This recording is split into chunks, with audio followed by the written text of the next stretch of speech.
大型で非常に強い台風21号は発達しながら北上中です。明日は猛烈な勢力で台湾を直撃。沖縄の先島諸島も暴風域に入る恐れがあります。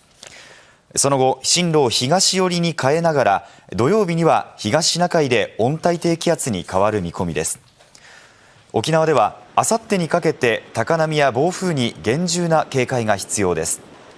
また、西日本や東日本でも前線が活発になるため、大雨となる恐れがあり、今後の情報に注意が必要です。